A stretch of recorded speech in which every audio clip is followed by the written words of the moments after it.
Lampu kristal berkilauan di langit-langit ballroom hotel berbintang 5. Musik klasik lembut mengalun, mengiringi suara gelas sampahnya yang saling beradu. Malam itu adalah pesta ulang tahun ke-55 Direktur Chawon Group, sebuah konglomerasi raksasa yang bisnisnya merambah dari perbankan hingga teknologi. Para tamu undangan datang dengan gaun glamor dan jas elegan, menampilkan wajah-wajah papan atas dunia bisnis Korea. Di antara kerumunan penuh kilau itu, seorang gadis muda berdiri dengan penampilan sederhana. Gaun putih selutut yang ia kenakan terlihat biasa saja dibandingkan gaun mewah para sosialita. Rambutnya digerai tanpa hiasan rumit, dan riasan tipis hanya menonjolkan kecantikan alami yang lembut.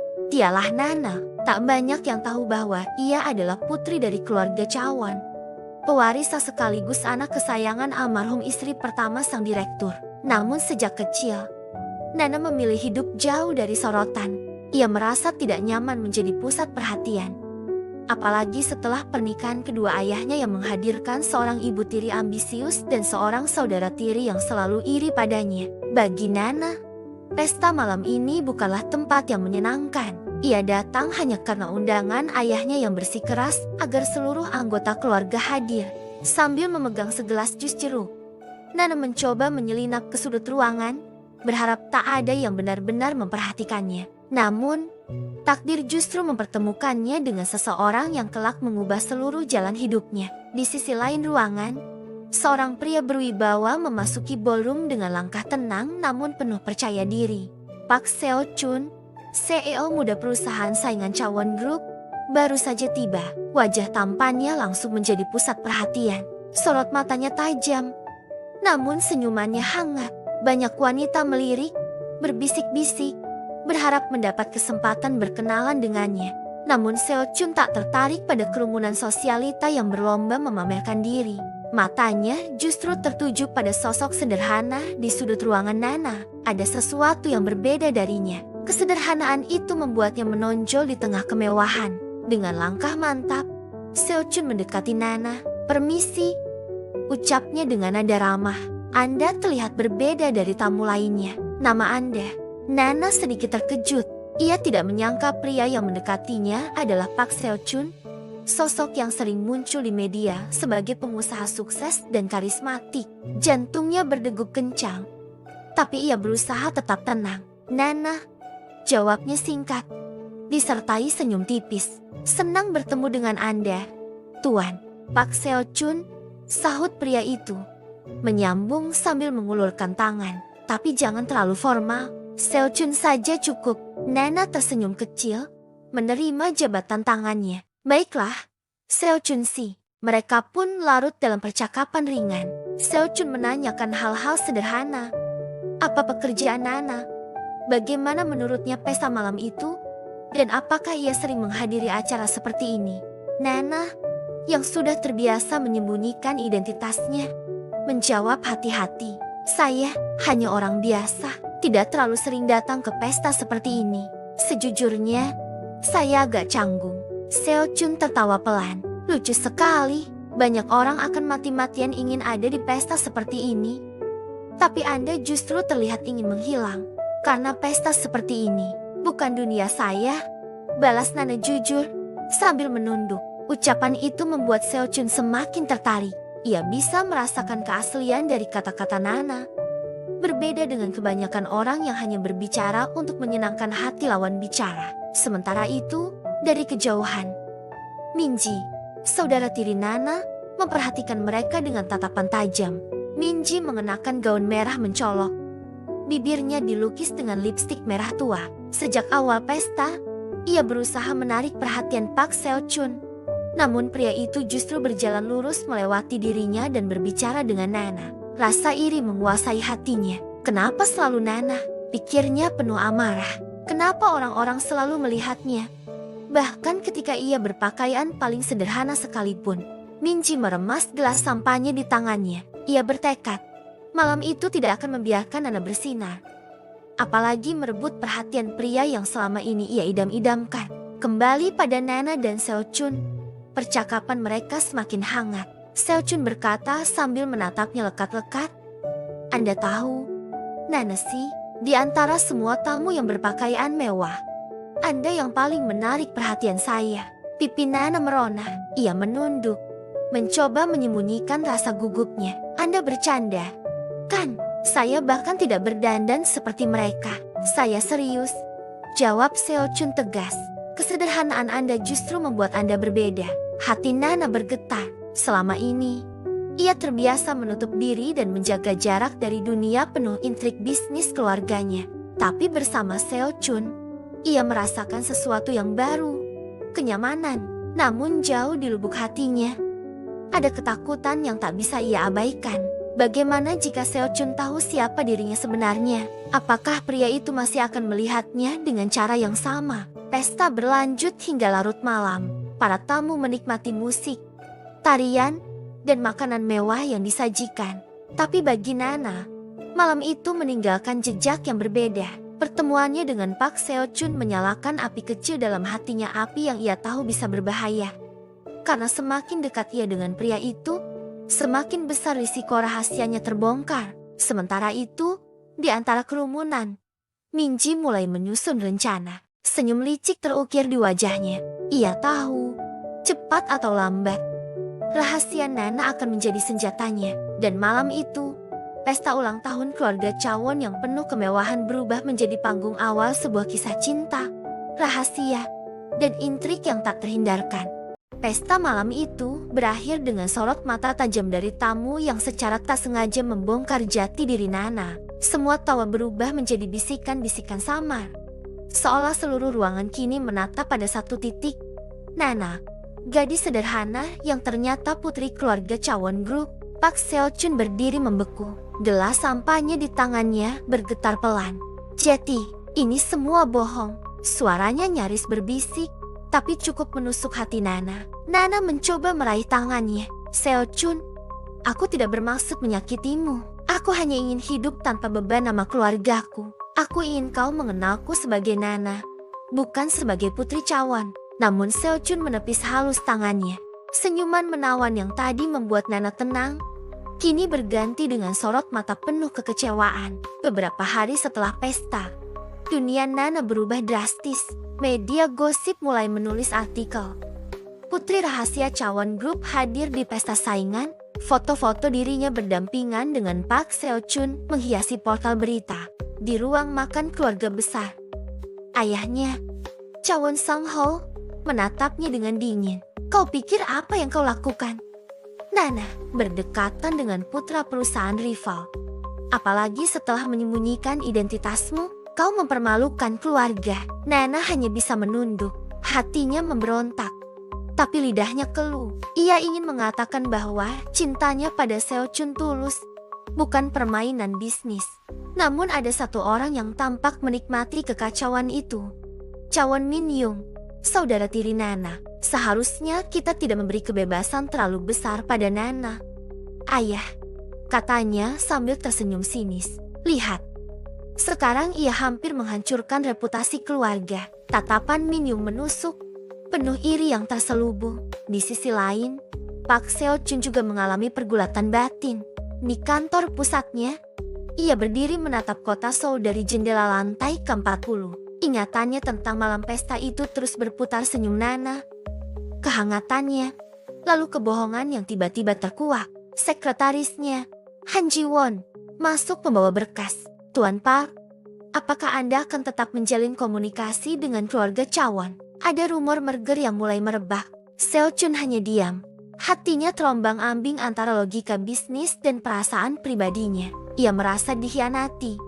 Namun ia juga tak bisa membohongi dirinya sendiri. Ada sesuatu pada Nana yang membuatnya sulit melepaskan. Suatu malam, Nana memberanikan diri menghubunginya. Mereka bertemu di sebuah cafe kecil, jauh dari keramaian kota. Seo Chun, kumohon dengarkan aku. Suara Nana bergetar. Aku menyembunyikan identitas bukan karena ingin mempermainkanmu. Aku hanya ingin tahu rasanya dicintai sebagai diriku sendiri. Aku takut begitu semua orang tahu, kau hanya akan melihatku sebagai alat politik keluarga Chawon. Seo Chun menatapnya lama. Apa kau pikir aku pria seperti itu? Suaranya tegas. Aku marah bukan karena siapa dirimu, tapi karena kau tidak percaya padaku sejak awal. Kau memilih berbohong. Air mata Nana jatuh.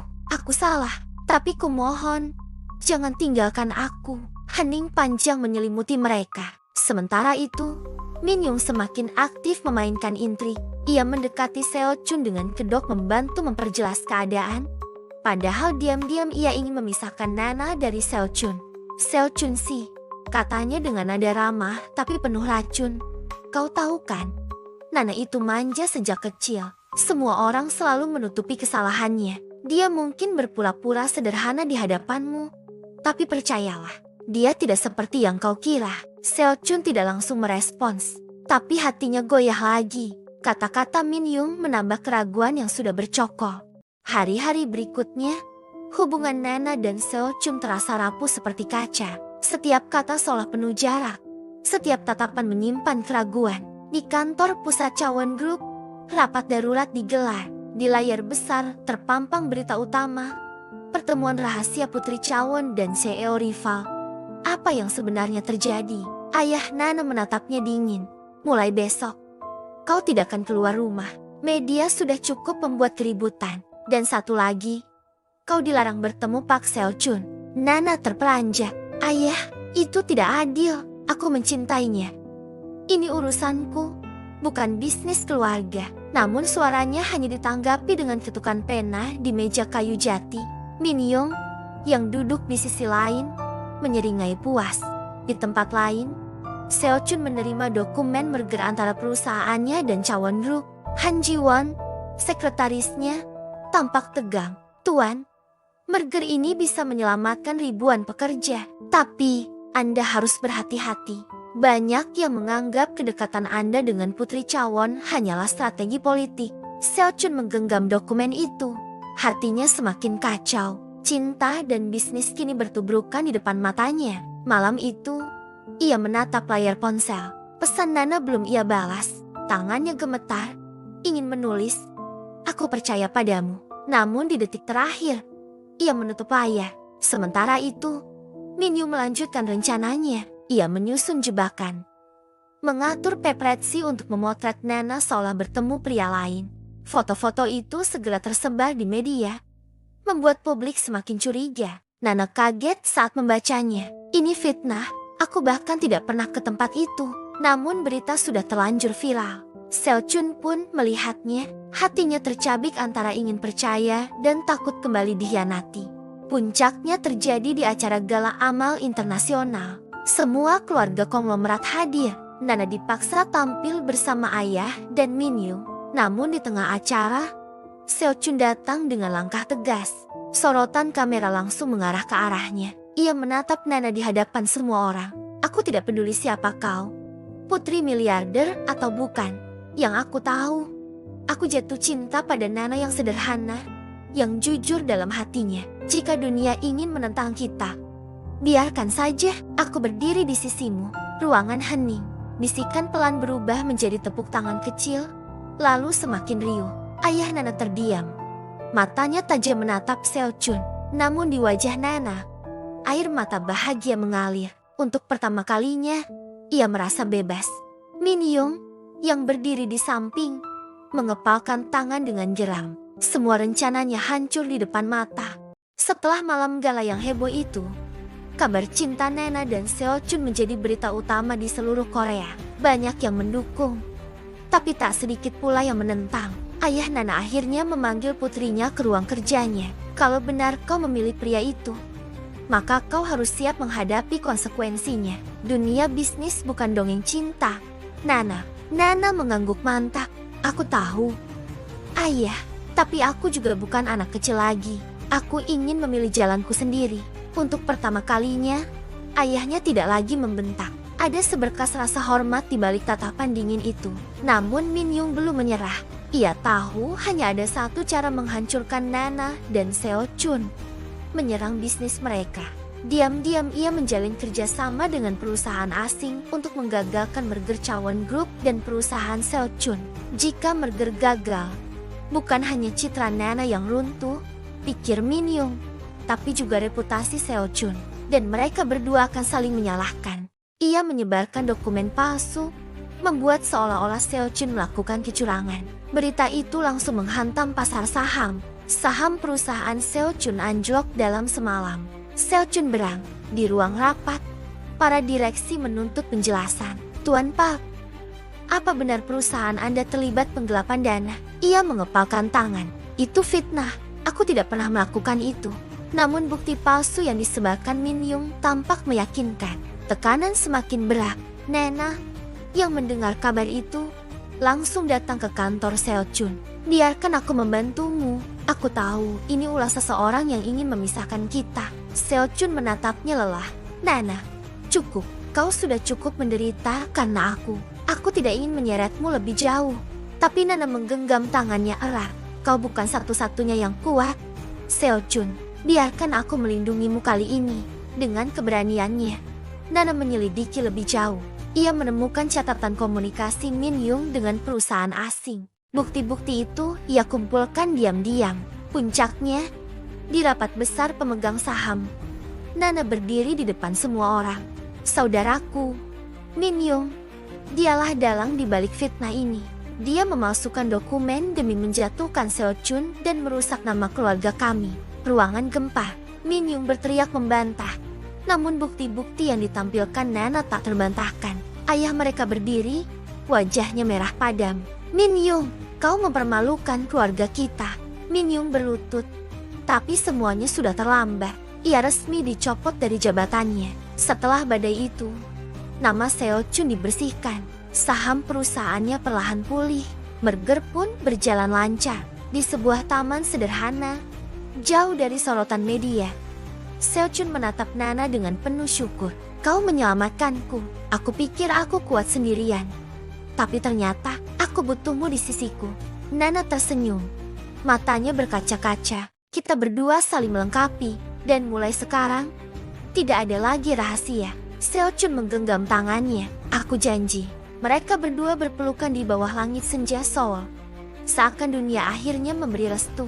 Beberapa bulan setelah konflik besar itu, kehidupan Nana dan Seochun perlahan menemukan ritme barunya. Merger antara Chowon Group dan perusahaan Seochun menjadi tonggak bersejarah di dunia bisnis Korea. Media menulis judul besar. Dari skandal cinta menuju aliansi bisnis yang mengubah peta ekonomi Asia. Namun bagi Nana, berita-berita itu hanyalah latar belakang. Yang paling berarti baginya adalah kenyataan bahwa ia kini bisa berjalan di sisi Seochun tanpa harus menyembunyikan siapa dirinya. Suatu pagi, mereka berdua mengunjungi desa tempat Nana tumbuh besar. Angin segar menyapu wajah. Jauh berbeda dengan hiruk-pikuk Seoul. Seochun berjalan menyusuri jalan setapak kecil bersama Nana, melihat rumah sederhana tempat gadis itu dibesarkan oleh neneknya. Jadi disinilah kau belajar hidup sederhana. Seochun tersenyum hangat. Nana mengangguk. Aku sering membantu nenek menanam sayur di kebun itu. Kadang aku berpikir, mungkin aku tidak cocok dengan dunia gemerlap keluarga Chawon. Tapi, sekarang aku tahu, kedua dunia itu adalah bagian dari diriku. Seochun menggenggam tangannya, dan aku mencintai keduanya. Nana yang sederhana, dan Nana yang tangguh sebagai putri Chawon. Hati Nana bergetar. Untuk pertama kalinya, ia merasa benar-benar diterima apa adanya. Di kota, Min Yung akhirnya dikirim ke cabang luar negeri untuk rehabilitasi citra keluarga. Meski penuh amarah, ia tak bisa berbuat banyak. Ayah Nana mulai melunak. Bahkan suatu malam berkata pelan pada putrinya, mungkin aku terlalu keras padamu. Tapi hari itu, saat kau berdiri di rapat pemegang saham, aku melihat putriku yang sebenarnya. Bukan gadis manja, tapi pewaris sejati Chawon. Kata-kata itu membuat Nana menangis diam-diam di kamarnya. Ia tahu, meski hubungan dengan ayahnya masih jauh dari sempurna, setidaknya ada pengakuan. Beberapa minggu kemudian, Seochun mengajak Nana ke sebuah acara amal sederhana. Tidak ada gaun glamor. Tidak ada pesta megah, hanya tawa anak-anak yatim yang mereka bantu. Seochun berjongkok, memberikan mainan pada seorang anak kecil. Lalu ia menoleh ke Nana. Kau tahu, aku dulu selalu berpikir bisnis adalah tentang angka, laba, dan kekuasaan. Tapi bersamamu, aku belajar bahwa yang terpenting adalah hati. Nana tersenyum, dan aku belajar bahwa cinta sejati bukan berarti melupakan siapa kita. tapi berani membagikannya dengan orang lain. Malam itu, di bawah cahaya lampu jalan, Seo Chun berhenti melangkah. Ia menatap Nana dalam-dalam, lalu mengeluarkan sebuah cincin sederhana dari saku jasnya. Nana, aku tidak tahu apa dunia akan selalu berpihak pada kita, tapi aku tahu satu hal. Aku ingin menghadapinya bersamamu. Will you marry me? Air mata Nana mengalir deras. Ia menutup mulut dengan tangan, lalu mengangguk cepat. Ya, Seo Chun, 1000 kali ya. Mereka berpelukan. Diiringi gemuruh tepuk tangan kecil dari anak-anak yatim yang tanpa sengaja menyaksikan momen itu. Beberapa tahun kemudian, kisah cinta mereka menjadi legenda modern. Bukan hanya tentang dua orang dari dunia berbeda, tapi tentang keberanian menghadapi rahasia, pengkhianatan, dan intrik demi cinta yang tulus. Di balik senyuman sederhana Nana, dahulu tersembunyi sebuah rahasia besar. Kini, senyuman itu menjadi simbol keberanian, kejujuran, dan cinta sejati yang mampu mengalahkan segalanya.